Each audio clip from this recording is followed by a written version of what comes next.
Banyak yang percaya kalau pintar di sekolah atau punya IQ tinggi, otomatis masa depannya bakal sukses dan kaya raya. Tapi kenyataannya nggak sesederhana itu. Dunia penuh dengan contoh orang-orang pintar yang tetap kesulitan finansial. Bahkan ada yang bangkrut meskipun penghasilannya besar. Kenapa bisa begitu? Karena kepintaran aja nggak cukup untuk bikin seseorang kaya. Pintar bikin strategi, pintar hitung-hitungan, tetap nggak ada gunanya kalau gagal mengelola uang di dunia nyata. Faktanya, riset menunjukkan ada banyak orang dengan IQ biasa aja yang justru punya kekayaan lebih stabil dibanding orang yang jauh lebih pintar. Bedanya terletak di satu hal sederhana, financial literasi, alias kemampuan mengatur uang, utang, dan investasi. Jadi, di video kali ini kita akan bongkar fakta pahit kenapa orang pintar belum tentu sukses secara finansial, dan apa yang sebenarnya lebih penting untuk bikin keuanganmu jauh lebih baik. Banyak yang mengira kepintaran otomatis sejalan dengan kekayaan. Logikanya, kalau otak encer pasti bisa cari duit lebih gampang. Memang ada riset yang menunjukkan orang dengan IQ tinggi cenderung punya penghasilan lebih besar. Tapi penghasilan tinggi bukan jaminan mereka jadi kaya. Kenyataannya, banyak orang pintar justru gagal secara finansial. Ada yang sibuk mengejar karir bergengsi, tapi nggak punya tabungan karena gaya hidupnya ikut naik. Ada juga yang punya ide bisnis cemerlang, tapi bangkrut karena nggak bisa kelola arus kas. Sementara itu, ada orang dengan kemampuan biasa aja yang justru bisa menumpuk aset lebih baik. Bukan karena mereka lebih pintar, tetapi karena mereka disiplin, tahu cara ngatur keuangan, dan berani hidup sederhana. Dari sini jelas, kepintaran hanyalah salah satu faktor. Tapi kalau nggak dibarengi dengan kebiasaan finansial yang sehat, kepintaran bisa jadi percuma.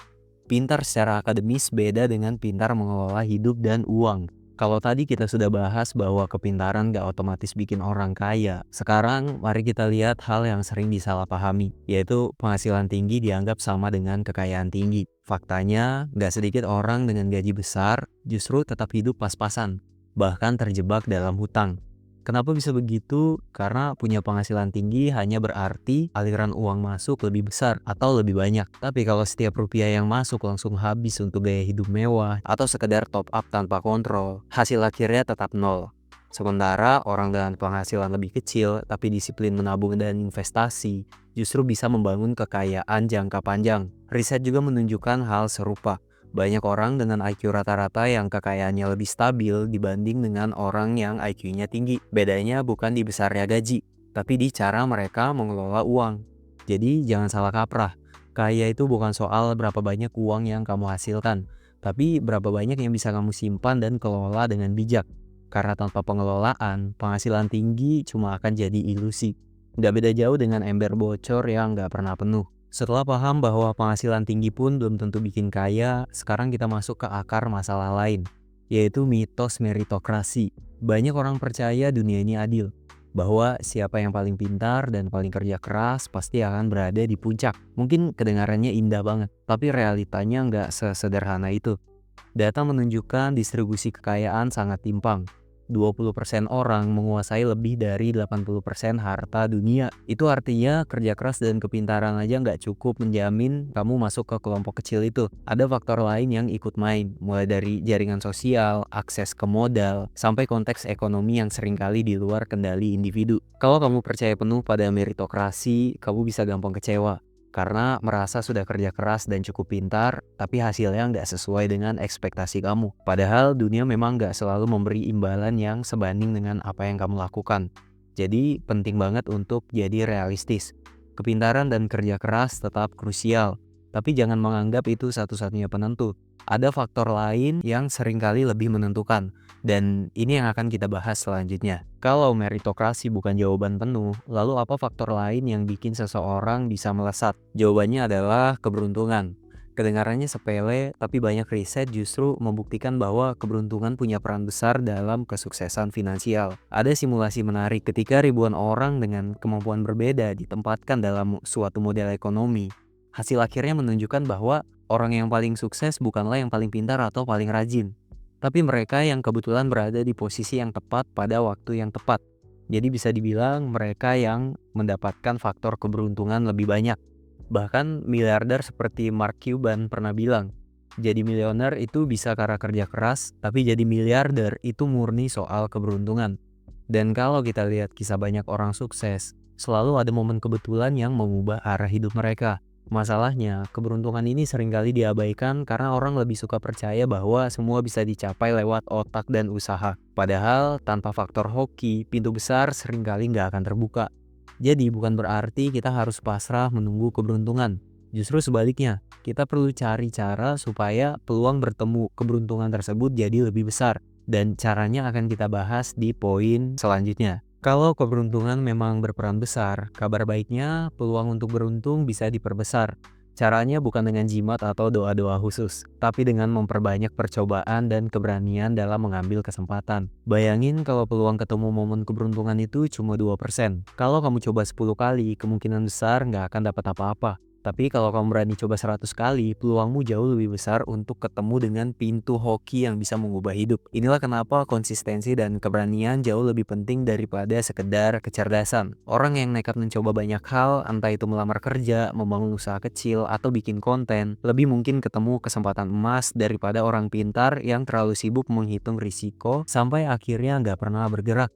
Jadi keberuntungan memang ada unsur kebetulan di dalamnya. Tapi orang yang terus bergerak, berusaha, dan konsisten membuka diri terhadap peluang akan lebih sering bertemu dengan momen keberuntungan itu. Bukan karena mereka lebih pintar, tapi karena mereka hadir di lebih banyak kesempatan karena mereka lebih banyak mencoba. Walaupun keberuntungan punya peran besar, bukan berarti skill dan usaha jadi nggak penting. Justru dua hal ini yang bikin kamu siap ketika kesempatan datang. Kalau pintunya kebetulan terbuka, tapi kamu nggak punya kemampuan apa-apa, peluang itu tetap lewat begitu aja. Ingat, IQ hanyalah modal awal. Yang benar-benar membedakan adalah bagaimana kamu mengubah bakat dan kecerdasan itu jadi skill nyata lewat latihan dan pengalaman. Rumus sederhananya, bakat kali usaha sama dengan skill. Dan skill inilah yang bikin kamu relevan di dunia kerja atau bisnis. Banyak orang pintar yang gagal karena terlalu percaya diri dengan otaknya, tapi malas untuk mengasah diri. Sementara orang yang mungkin biasa-biasa aja, tapi rajin belajar dan terus praktik, justru punya skill yang bakalan lebih dihargai nantinya. Jadi, meskipun keberuntungan itu bisa mengangkatmu, skill dan effort tetap fondasi utama. Karena tanpa fondasi ini, keberuntungan hanya akan lewat tanpa meninggalkan hasil apa-apa. Satu hal yang sering bikin orang pintar tetap gagal secara finansial adalah buruknya kemampuan mereka dalam mengelola uang. Banyak orang dengan gaji besar atau penghasilan tinggi, tapi tetap hidup dari gaji ke gaji. Kenapa? Karena setiap kali uang masuk, langsung habis untuk biaya hidup atau bayar cicilan yang konsumtif. Inilah yang disebut literasi finansial atau melek finansial. Tanpa kemampuan ini, sehebat apapun otakmu, uangmu akan hilang percuma. Orang pintar bisa aja jago bikin strategi bisnis atau paham teori ekonomi.